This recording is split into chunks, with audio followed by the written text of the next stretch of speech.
Ja, natürlich mache ich auch lustige bayerische Gedichte im Jetzt oder Nie Programm, das 2018 dann als CD rausgekommen ist. Habe ich damals einen Text eingelesen, man kann die CD natürlich auch noch kaufen, es sind auch Lieder drauf, der heißt Zwullsuppen. Ein Fliegen hat sie in meiner Zwullsuppen verflogen. Im Grimmer Tag war's drin, ganz ungelungen. Da war's mir vielleicht schon fast ein wenig vergangen. Drum hab ich so geschwind lebendig gefangen.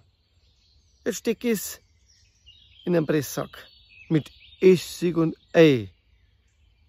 Der schmeckt auch recht gut und macht sehr schnell.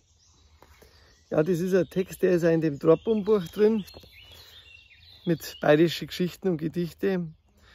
Ein Buch, das ich wirklich gern mag. Gern bei meinen Lesungen vortrag. Ihr könnt unter wolfgang-hofer.de schauen, wo die aktuellen Termine sind, mit meiner aktuellen CD-Rückwärtssalto. Ich freue mich natürlich, wenn ihr live vorbeischaut, in die Buchhandlungen reingeht, Bücher und CDs kauft oder bei mir auf der Homepage ein bisschen stöbert und dann eine E-Mail schickt mit einer Bestellung.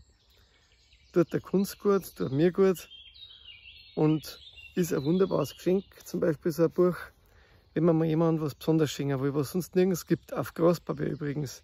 Nachhaltig, duftend, wunderbar. Pfiat euch, macht's es gut.